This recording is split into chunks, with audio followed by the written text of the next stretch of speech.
We have a very interesting subject this morning, and of course it'll probably be interesting and unsolved when we finish, because it deals with one of the most curious and neglected areas of human research, and that is the magnetic fields, not only of man, but of the universe and of the smallest atom.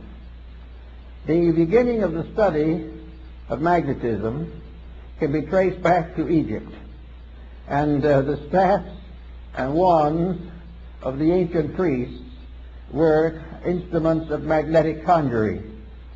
Also we find the Greeks used it, and among the Greeks and early Egyptians we have the first understanding of the nature of magnetism. It was used principally in healing. It was well known to Pythagoras, who gave us considerable information on the subject, which was promptly forgotten by everybody else. Then we have little knowledge of it, except through the Arabs. The Chinese were aware of it because of the discovery of the Mariner's compass. But for the most part it was neglected until the 17th century, when it became involved in the story of Rosicrucianism. The alchemists, the Rosicrucians, and the Hermetists all were unfolding phases of magnetic theory. The first, probably in more modern times, to use it for healing purposes was Paracelsus of Hohenheim. It was also used strongly by the Rosicrucians and written about in considerable detail by Robert Fludd, who was one of the great Rosicrucian apologists. It was also very well known to Athanasius Kircher, the great Jesuit scholar, but for the most part it was ignored. Then we come down a little later and we come upon a curious instrument, Mesmer's magnetic tub. This was a kind of tank in which many people put their feet at the same time and held hands and created a battery out of the water in the tank. It was studied carefully by Cagliostro. It is also known that it interested Saint Germain profoundly, but it annoyed Benjamin Franklin all to pieces. He was never able to like the idea at all. After the developments of Mesmer, which were promptly denied by nearly every field of science, the matter dropped into comparative obscurity until more recent times, when within the last 20-25 years it has been revived strongly. And it's this revival that we want to talk about a little this morning, because it is one of the most interesting phases of our study of life. It is interesting that we should use magnetism so continuously and yet never really understand what it is. The old folks of the Greek and Egyptian period represented the human being as contained within a kind of bubble. This bubble was referred to also by the physician and who did the human atmosphere studies, Dr. Kilner of the University of Liverpool. Incidentally, the magnetic theory is based upon a very simple fact, namely that what we call empty air is not empty at all. It is the most profoundly used of all the elements that we know anything about. We all live within air and have our being, and we know that if the air fails, we die. But what we do not realize is that air is not just some oxygen or helium or something of this nature. Air is something in itself. It is a substance of itself. It is a substance so real and so important that it's almost impossible to estimate it. It is a tremendous field of magnetic energy. The atmosphere carries the magnetism of the sun. Ptolemy of Alexandria was one of the first to recognize the manifestations or emanations of solar light as containing an energy in addition to merely a luminous factor. The study of the magnetic powers of the sun will be more or less clearly understood by the study of the seasons. Winter, summer, spring, and these things have all to do with a magnetic factor in the air. And we think of it only as in trying to explain it as a physical astronomical phenomena, since as the rotation and revolutions of the sun and planets. But each of these planets is a field of magnetic energy. And this energy comes to us through what we call air. Now, what is air, actually?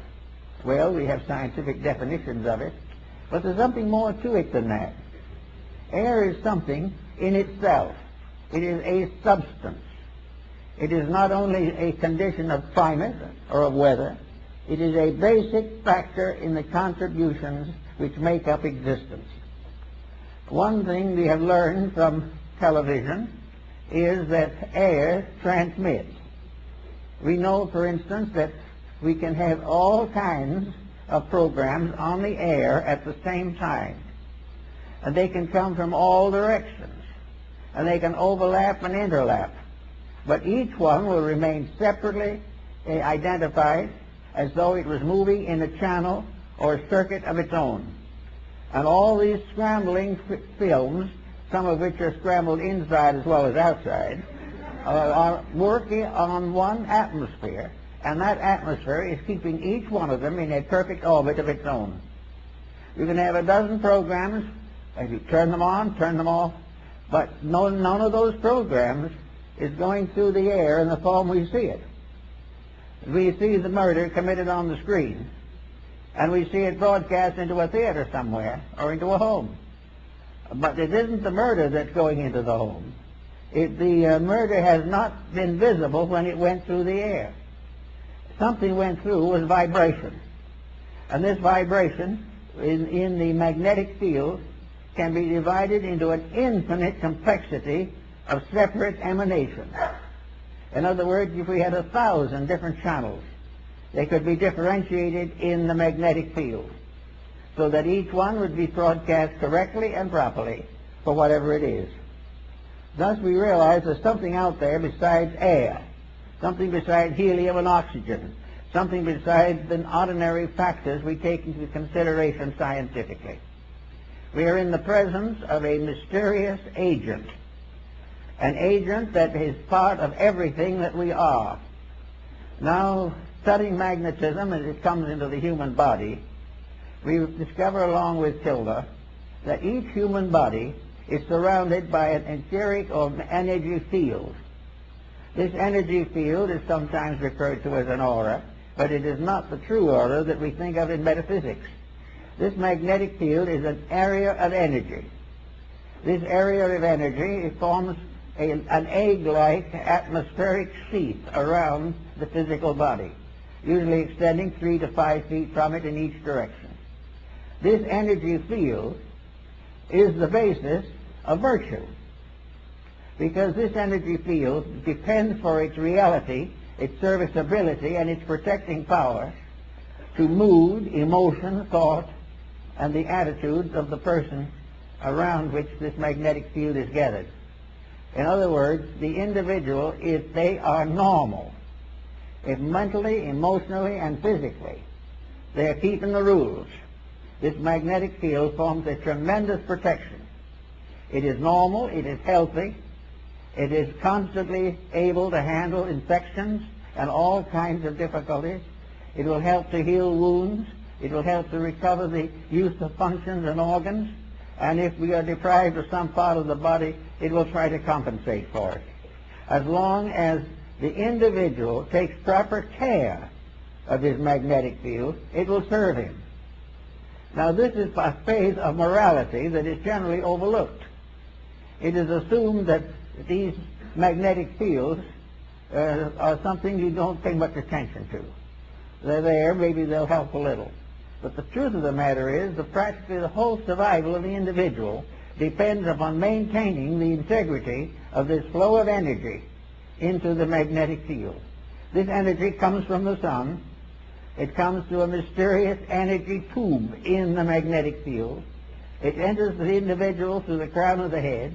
It disseminates through the entire body, and it's excreted back again through the lower centers of the body and is recleansed by the solar energy. This is a kind of a little private tank or capsule of life that we are all carrying about with us all the time.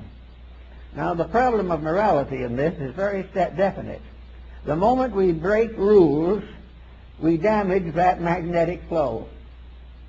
We have got to keep the laws of nature, and these in turn are the laws of God, or the magnetic field fails. It can fail because of physical intemperances, which reduce its integrity and reduce its power. It can be wasted in riotous living, which is a common cause these days. It can be variously destroyed by moods, by attitudes, by fears, by complexes. It can be destroyed or damaged by alcohol, drugs, narcotics, all kinds of things. But if this field is damaged, it immediately reacts into health. It damages the individual's vitality. It makes him more easily subject to contagions and infections, and it definitely shortens the life expectancy. Now, if this is so, why do we want to consider it as a moral factor? In other words, what is morality? To the ancients, it was obedience to the words of God, or the laws of God. In more modern times, with more intelligent people, it is obedience with the evident will of deity as manifested in creation. Virtue lies in whatever builds up the magnetic fields. Vice is that which tears them down. No human interception can interfere with this in any way. Therefore, if we are good, it's not because the book says we should be. It's not because it was thundered by the laws on Sinai. It is because we keep the rules of the integration of the human structure, that we use the magnetic fields correctly and protect our health and our happiness and our well-being in that way. Now, we think of the magnetic field as surrounding the entire structure of the body, as Kilmer shows in his work on the human atmosphere, and Babbitt also in his study of the atom. This, however, is only a phase of it. Each part of the body has a magnetic field. Each unit within the individual has its survival in a unit of energy. And this unit of energy is present in the smallest subdivision of imaginable space. It is in the tiniest atom. There is no such a thing as a dead particle in the universe. Even if it is killed by something, the very disintegrating process is a symbol of life energy. Therefore, we are confronted with the natural problem of realizing that virtue is to keep the law of the energy field. Now, the law of the energy field, just by coincidence, is also the law of integrity. The energy field is what establishes right and wrong. The energy field tells us that to lose our disposition and temper it is wrong. To use various negative, destructive attitudes is wrong. To compromise the principles of right living is wrong. To think badly, to feel unpleasantly, to be engaged in any action or concept which is contrary to the common good damages the magnetic field and therefore is wrong. Selfishness injures that field.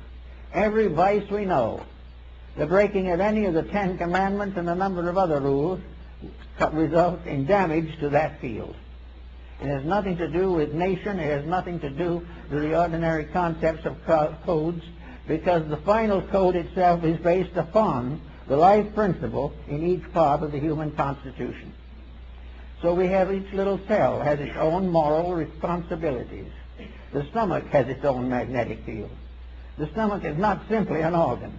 It is an organism. It is a living thing within the human body. The same is true of the heart, the brain, the glandular structure, all the organs, the intestines, all the motor system, the nervous system, the endocrine system. These are all entities. They are entities of magnetic unities. They are part of living organisms which are cooperating together for the common good. To abuse one is to damage all. To neglect one is to neglect all. Each of these organs has its own field in the body, and all these fields together constitute the grand magnetic field that surrounds the complete person. Now we go inside of this for a moment to see what we're dealing with. So we go back to Pythagoras, who was very timely in that. He tells us that in Egypt,